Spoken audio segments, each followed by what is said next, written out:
హరే కృష్ణ అండి. మీకు long video చెప్తా అన్నాను కదండి. సో ఏంటంటే మనము కొంచెం థియరీ, కొంచెం శ్లోకం అలా వెళ్తూ ఉంటాను. ఎందుకంటే మీరు అర్థం చేసుకొని మళ్ళీ మీ పిల్లలకి కూడా చెప్పొచ్చు, ఈ వీడియో చూపించవచ్చు. మామూలు వీడియోస్, డాన్స్ వీడియోస్, వాళ్ళ పిచ్చి వీడియోస్ అన్నీ చూపించేదానికంటే ఇది చూపించండి పిల్లలకి, చాలా నేర్చుకుంటారు.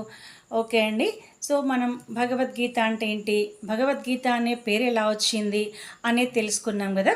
సో మరి ఏ భగవంతుడు చెప్పారు అంటే కూడా శ్రీకృష్ణుడు అని చెప్పుకున్నాం కదా. మరి శ్రీకృష్ణుడు ఎవరికి చెప్పారండి భగవద్గీతను అంటే అర్జునుడికి చెప్పారు. సో అర్జునుడికి మరి ఎక్కడ చెప్పారండి? సో మనం పిల్లలకి ఇలా నేర్పించవచ్చు. ఎక్కడ చెప్పారు? కురుక్షేత్రంలో చెప్పారు. సో మరి కురుక్షేత్రంలోనే ఎందుకు చెప్పారు? ఇంట్లో చెప్పొచ్చు కదండి. శ్రీకృష్ణుడి వల్ల ఇంట్లో చెప్పొచ్చు, అర్జునుడి వల్ల ఇంట్లో చెప్పొచ్చు, లేదా అయినా ఎక్కడైనా పార్క్లో చెప్పొచ్చు కదా. మరి కురుక్షేత్రంలోనే ఎందుకు చెప్పాల్సి వచ్చింది అంటే అక్కడ యుద్ధం చేయడానికి రెడీగా ఉన్నారు. అంటే ఎవరెవరు రెడీగా ఉన్నారంట యుద్ధం చేయడానికి? పాండవులు, కౌరవులు. ఎవరున్నారంట? పాండవులు, కౌరవులు. అంటే ఇంకా యుద్ధం స్టార్ట్ అవ్వలేదు. ఇప్పుడు మన బాక్సింగ్ కాంపిటీషన్ కానీ ఏ కాంపిటీషన్ అయినా ఏం చేస్తారు? రెడీగా నించుంటారు. సో స్టార్ట్ అనగానే వాళ్ళు స్టార్ట్ అవుతారు. కౌంట్ డౌన్ ఉంటుంది కదండి, 3, 2, 1 గో. సో అలా దేనికైనా మరి వెనకటేంటి, శంఖం ఊదేవాళ్ళు. సో ఆ శంఖం ఊదినప్పుడు ఏంటంటే యుద్ధం స్టార్ట్ అవ్వాలి, మళ్ళీ శంఖం ఊదినప్పుడు మళ్ళీ యుద్ధం ఆపేయాలి. సో మార్నింగ్ నుంచి అలా ఈవినింగ్ వరకు కంటిన్యూషన్గా యుద్ధం జరుగుతూ ఉండేది. మళ్ళీ ఈవినింగ్ శంఖం ఊదగానే ఎక్కడ వాళ్ళు అక్కడ ఆగిపోయి ఎవరి గుడారాలకు వాళ్ళు వెళ్ళిపోయి, సో వాళ్ళు మంచిగా ఫ్రెష్గా స్నానం చేసి ఫుడ్ తిని పడుకునేవాళ్ళు. ఎందుకంటే మళ్ళీ నెక్స్ట్ డే యుద్ధానికి వాళ్ళకు స్టామినా కావాలి కదండి, ఎనర్జీ. అందుకని చెప్పి అలా మార్నింగ్ నుంచి ఈవినింగ్ తర్వాత బ్రేక్ ఉండేది. మళ్ళీ నెక్స్ట్ డే మార్నింగ్ మళ్ళీ యుద్ధానికి రెడీ అయ్యి ఇలా నించునేవాళ్ళు సమానంగా, ఎదురెదురుగా ఇటొకరు నించునేవాళ్ళు. సో బాహుబలి మూవీ, మగధీర మూవీలో యుద్ధం సీన్స్ చూసే ఉంటారు కదా. సో అలా ఏంటంటే రెడీగా ఉంటారు. శంఖం ఊదగానే యుద్ధం స్టార్ట్ అయిపోతుంది. మరి యుద్ధం చేయడానికి రెడీగా ఉన్నారు కదా. మరి ఆ టైంలో మన కృష్ణ పరమాత్ముడికి సో ఈ భగవద్గీతనంతా బోధించాల్సిన అవసరం ఏమొచ్చిందండి చెప్పండి? వాళ్ళు ఆల్రెడీ యుద్ధం చేయడానికి రెడీగా ఉన్నారు కదా. మరి ఆ టైంలో ఒక వార్ జరిగే టైంలో ఈ భగవద్గీతనంతా ఎందుకు చెప్పారు అంటే అర్జునుడు ఏమన్నాడు కదా అంటే, సో వాళ్ళందరూ కూడా మన అన్నదమ్ములే కదా. సో మనం యుద్ధం చేస్తే వాళ్ళందరూ చనిపోతారు, ఇంకా సైనికులు చనిపోతారు, సో చాలామంది చనిపోతారు. ఇంత రక్తపాతం సృష్టించి మనం రాజ్యాన్ని తీసుకోవడం అవసరమా? ఎందుకంటే వాళ్ళు చనిపోతే వాళ్ళ ఫ్యామిలీస్ సో చాలా ఆగమైపోతాయి. వాళ్ళ భార్య పిల్లలు వాళ్ళు సఫర్ అవుతారు, వాళ్ళు బతకడానికి చాలా కష్టపడాల్సి వస్తుంది. ఇప్పుడంటే ఏంటంటే అందరూ ఆడవాళ్ళు కూడా జాబ్ చేస్తున్నారు, కానీ వెనకటి కాలంలో లేదు కదండి. ఓన్లీ మగవాళ్ళు సంపాదించి తీసుకొచ్చేది, ఆడవాళ్ళు ఇంట్లో ఉండి పిల్లను ఇంటిని చూసుకునేవాళ్ళు. అంటే అప్పుడు ఆ ఉన్న పరిస్థితులకి వాళ్ళు చేసేది సరిపోయేది. కానీ ఇప్పుడు ఇంట్లో ఎంతమంది ఉంటే అంతమంది, ఈవెన్ 4 మెంబర్స్ వర్క్ చేసినా సరిపోవట్లేదండి. ఎందుకు అనంటే మీకు తెలిసిందే కదా, ఇవాళ రేపు ఖర్చులు, టెక్నాలజీ, ప్రతి ఒక్కరికి మొబైల్ రీఛార్జ్ కంపల్సరీ అవసరం. ఇలా ఎన్నెన్నో ఒకప్పుడు లగ్జరీ అనుకున్నవి ఇప్పుడు నీడ్స్ అయిపోయాయి, అవి అవసరం అయిపోయాయి, అవి అత్యవసరం కూడా అయిపోయాయి. ఒకప్పుడు లగ్జరీ అనుకున్న వస్తువులు. సో లైఫ్ స్టైల్ చేంజ్ అయింది కాబట్టి కాలానికి అనుగుణంగా మనం మారుతూ ఉండాలి. కాబట్టి సో ఎంత చేసినా కానీ ఇప్పుడు సరిపోవట్లేదు, కాబట్టి తప్పనిసరి వర్క్ చేయాల్సి వస్తుంది. సో కొంతమంది ప్యాషన్గా కూడా చేస్తారు, ఎందుకంటే ఇంట్లో ఖాళీగా కూర్చోబుద్దిగాక సో వాళ్ళకున్న విద్యను యూటిలైజ్ చేసుకోవడానికి కూడా ప్యాషన్గా చేస్తూ ఉంటారు. సో చేయాలండి మరి. ఎందుకనంటే ఎన్నో కలలతో చిన్నప్పుడు ఆడపిల్లలు అంతా చదువుకుంటారు. ఏదో సాధించాలి అని. సో పెళ్ళైన తర్వాత హస్బెండ్ ఒప్పుకోకపోతే ఎంత వాళ్ళ మనస్సు గిలగిల్లాడిపోతుంది గదా! ఎందుకంటే చిన్నప్పటి నుంచి వాళ్ళు చదువుకుంటారు, ఎన్నో ఆర్ట్స్ నేర్చుకుంటారు, డాన్స్ కానీ, మ్యూజిక్ కానీ, సో కరాటే ఇలా ఎన్నో నేర్చుకుంటారు. కొంతమందికి పోలీస్ అవ్వాలని ఉంటుంది, కొంతమంది కలెక్టర్ అవ్వాలని ఉంటుంది. సో ఇలా ఎన్నో ఆశలతో ఉంటారు కదా! మరి ఆ ఆశలు ఎందుకంటే ఒకరి గౌరవాన్ని, ఒకరి ఇష్టాన్ని గౌరవించాలి. ఎందుకంటే అందరం మనుషులమే కదండీ! ఒక్కొక్కరికి ఒక్కొక్క ఇష్టాలు, ఒక్కొక్క కోరికలు ఉంటాయి. సో మన కోసం ఇంకొకరిని ఎవరిని బలవంతం చేయవద్దు. సో ఏంటంటే ఇక్కడి వరకు వచ్చాం మనం. యుద్ధం చేయడానికి రెడీగా ఉన్నారు. అర్జునుడు ఏమన్నారు? అమ్మో వీళ్ళందరూ కూడా చనిపోతారు కదా, మన అన్నదమ్ములే కదా, ఎందుకు, మాకు ఎలాగూ 14 సంవత్సరాలు మేము అరణ్యవాసంలో ఉన్నాం, అంటే 14 years ఫారెస్ట్లో గడిపేశాం. 1 year అజ్ఞాతవాసం, 1 సంవత్సరం అజ్ఞాతవాసం చేశాం, అంటే 1 year హైడ్ అయిపోయాం, దాక్కున్నాం. సో చిన్నపిల్లలు హైడ్ అండ్ సీక్ ఆడుకుంటారు కదండి. సో అలా ఎవరు గుర్తుపట్టొద్దు ఈ 1 year లోపు, లాస్ట్ మినిట్ వరకు కూడా. ఎవరైనా గుర్తుపడితే కనుక మళ్ళీ 14 years మళ్ళీ ఫారెస్ట్లో ఉండాలి, మళ్ళీ 1 year హైడ్ అవ్వాలి. సో మరి కౌరవులు ఏమనుకున్నారంటే ఈ టాస్క్ పెట్టి, సో వాళ్ళు ఇంకా మేము ఎలా అయినా ఇంతమంది ఉన్నాం కదా, ఆ 1 year వీళ్ళు అజ్ఞాతవాసం చేసే టైంలో మేము ఖచ్చితంగా దొరకబడతాము. మళ్ళీ వాళ్ళు 14 years ఫారెస్ట్లోకి వెళ్తారు, మళ్ళీ 1 year అజ్ఞాతవాసం, మళ్ళీ మేము దొరకబడతాము. సో ఇలానే కంటిన్యూ అయిపోతుంది, వాళ్ళ రాజ్యం అంతా మేము అనుభవించేయచ్చు హ్యాపీగా అని చాలా కుతంత్ర చేశారండి, కుళ్ళు కుతంత్రాలు కుట్రతో. సో కానీ ఇక్కడ మనం తెలుసుకోవాల్సిన నీతి ఏంటంటే, సో మనం ఏదైతే అరే వాళ్ళు 5గురే ఉన్నారు కదా, వాళ్ళు ఇన్ని రోజులు అడవిలో గడిపారు కాబట్టి వాళ్ళు యుద్ధ విద్యలు ఏం ప్రాక్టీస్ చేయలేదు, వాళ్ళు చాలా డల్ అయిపోయి ఉంటారు అని చెప్పి, సో వీళ్ళు తక్కువ అంచనా వేశారు. మేము ఇంతమంది ఉన్నాం కదా, మేము గుర్తుపట్టలేకపోతామా, మేము కనిపెట్టలేకపోతామా పాండవులని అన్న కాన్ఫిడెంట్ ఉన్నారు. అంటే ఏంటంటే వాళ్ళు మోసం చేశారు, వాళ్ళ దగ్గర అన్యాయం ఉంది కాబట్టి వాళ్ళు గెలవలేదు, పాండవులు దొరకలేదు వారికి.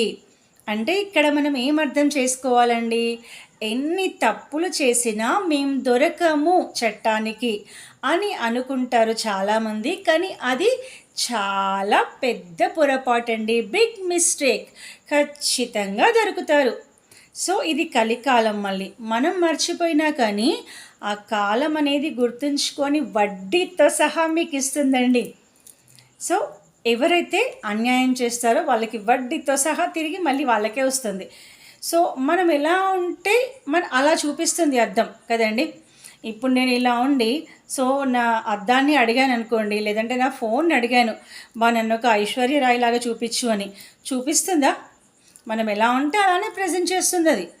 సో అలానే మనం ఏది ఇస్తే అది తిరిగి వస్తుంది కదా. ఇక్కడ మనం తెలుసుకోవాల్సిన నీతి అది. సో వాళ్ళు దొరకలేదు. సో దొరకలేదు ఏం చేశారు, వాళ్ళు టాస్క్ అంతా కంప్లీట్ చేసుకొని వచ్చి చక్కగా మీరు ఇచ్చిన టాస్క్ అనేది మేము కంప్లీట్ చేశాము, మా రాజ్యాన్ని మాకు ఇవ్వండి అన్నారు. మరి 15 సంవత్సరాలు తేరగా మొత్తం పాండవుల రాజ్యాన్ని కూడా వీళ్ళు హ్యాపీగా అనుభవించారు కదా. ఇవ్వబుద్ధి అవుతుందా వాళ్ళకి?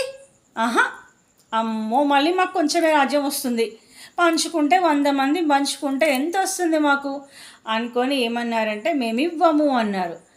పాపం పాండవులు చాలా మంచి వాళ్ళు కదండి, గుడ్ బాయ్స్. వాళ్ళు ఏమన్నారంటే సరే అన్నదమ్ములు, మీరంటే 100 మంది ఉన్నారు కదా, మేము 5గురమే ఉన్నాం కదా, కనీసం మాకు మనిషికి ఒక్క ఊరైనా ఇవ్వండి అన్నారు. వాళ్ళు అడిగింది న్యాయమే కదండి, పాపం రాజ్యం మొత్తం అడగలేదు, కనీసం ఒక్క ఊరు, మాకు మనిషికి ఒక ఊరు ఇచ్చేస్తే అయిపోతుంది కదా. వాళ్ళకి అది కూడా ఇవ్వడానికి మనసు ఒప్పలే, ఎందుకంటే కష్టపడి సాధించుకుంది కాదు కదా, చీటింగ్ చేసి తేరగా సాధించుకుంది కదా, ఇవ్వబుద్ధి కాలేదు. కష్టపడితే కష్టం విలువ తెలుస్తుంది కాబట్టి, అయ్యో నేను కష్టపడ్డాను కదా, ఇంకొకరిని కష్టపెట్టను అనే మెంటాలిటీ ఉంటుంది. కానీ తేరగా వచ్చింది కదా కష్టపడకుండా, అందుకని అస్సలు మేము ఇవ్వము అన్నారు. మీరు కావాలంటే మాతో యుద్ధం చేసి గెలిచి మీ రాజ్యం తీసుకోండి అన్నారు. ఎంత కాన్ఫిడెంట్ చూడండి వాళ్ళకి. ఎందుకంత కాన్ఫిడెంట్? మేము 100 మంది ఉన్నాము, వాళ్ళు 5గురే ఉన్నారు. ఇన్ని సంవత్సరాలు వాళ్ళు అడవిలో ఉన్నారు. వాళ్ళు ఏం ప్రాక్టీస్ చేసి ఉండరు. సో మేము మంచిగా సైన్యం ఉంది, మాకు 100 మంది ఉన్నాం, మేము ఇన్ని ఇయర్స్ నుంచి కూడా మేము యుద్ధ విద్యలన్నీ కూడా ప్రాక్టీస్ చేస్తూ ఉన్నాము, మేము తప్పకుండా గెలుస్తాము అన్న అహంకారంతో, పొగరుతో అలా చెప్పారు. కానీ చివరికి ఎవరు గెలిచారండి? పాండవులే గెలిచారు. ఎందుకు అనంటే న్యాయమే గెలుస్తుందండి ఎప్పటికైనా. అన్యాయం ప్రస్తుతం గెలవచ్చు, కానీ న్యాయం అనేది ఎప్పటికీ ఓడిపోదు. ఎప్పటికైనా చివరకు గెలిచేది న్యాయం మాత్రమే. సో ఇది మనం భగవద్గీత నుంచి మనం తెలుసుకోవాల్సిన నీతి. అంటే జస్ట్ ఊరికే చదవడం కాదు, అందులోని నీతిని గ్రహించి అది మన లైఫ్కి అప్లికేబుల్ చేసుకోవాలి. సో అలా అనుకున్నారు. కానీ మరి పాండవులు ఎంత దయాహృదయులండి. అర్జునుడికి అప్పటికి కూడా వద్దు అన్నారు. కానీ మరి శ్రీకృష్ణుడు ఏమన్నారు? ఏంటి బావా, 15 సంవత్సరాలు మిమ్మల్ని కష్టపెట్టిన వాళ్ళని పాపం అంటున్నావా నువ్వు? వాళ్ళని పాపం అనకూడదు, ఎందుకంటే వాళ్ళు తప్పు చేశారు, అన్యాయం చేశారు, మోసం చేశారు. కాబట్టి యుద్ధం చేయాల్సిందే, గెలవాల్సిందే, మీ రాజ్యం తీసుకోవాల్సిందే. సో వీళ్ళు ఇప్పుడు పాపం అంటారండి. కానీ వాళ్ళు ఏమంటారు? పాండవులకి యుద్ధం చేయడం చేతగాక మాతో యుద్ధానికి రాలేదు, వద్దు అని ఇలా సాకు చెప్పారు.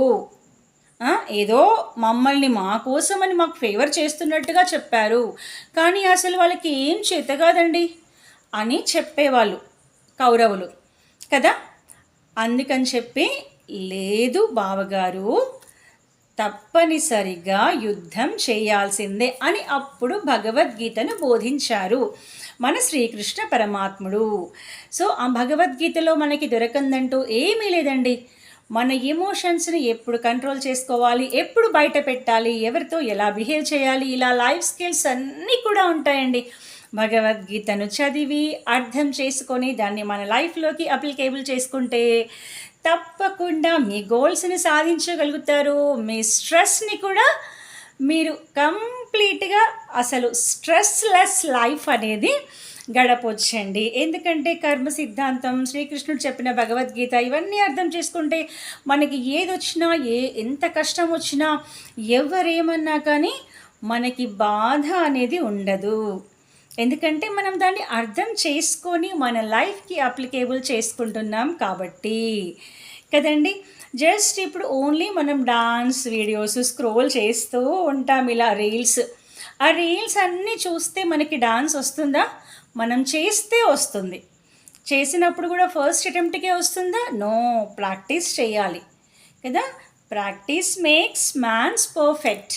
మనం ఎంత ప్రాక్టీస్ చేస్తే మనకి అంత బాగా వస్తుంది, అంత పర్ఫెక్ట్గా ఉంటాము. సో అందుకనే ఏంటంటే మనము అవి చదివి అర్థం చేసుకొని దాన్ని అప్లికేబుల్ చేసుకుంటూ, అర్థం చేసుకుంటూ అది మనం ఇమిడిపోవాలి అందులో. సో ఒక హీరోయిన్స్ ఎలా చేస్తారండి యాక్టింగ్ చేసినప్పుడు? మనకు అక్కడ హీరోయిన్స్ కనిపించరు, ఆ క్యారెక్టరే కనిపిస్తారు.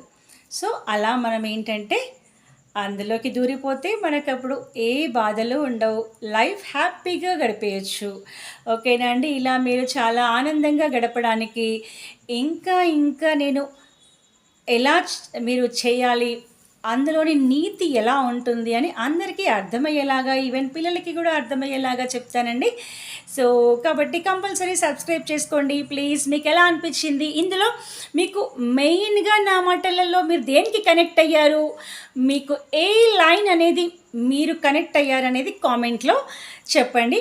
ఇంకా మీకు ఎలాంటి వీడియోస్ కావాలి అనేది కూడా కామెంట్లో చెప్తే నేను అలాంటి వీడియోస్ చేస్తానండి. ఓకే అండి, థ్యాంక్ యూ. సబ్స్క్రైబ్ చేయండి, కామెంట్ చేయండి, షేర్ చేయండి, లైక్ చేయండి. ఎందుకంటే మీరు కామెంట్ అండ్ లైక్ చేసినప్పుడు ఈ రీల్ అనేది, ఈ వీడియో అనేది చాలామందికి షేర్ అవుతుంది కాబట్టి అందరికీ కూడా యూజ్ అవుతుందండి. ఓకే అండి, బాయ్, మరి ఉంటాను.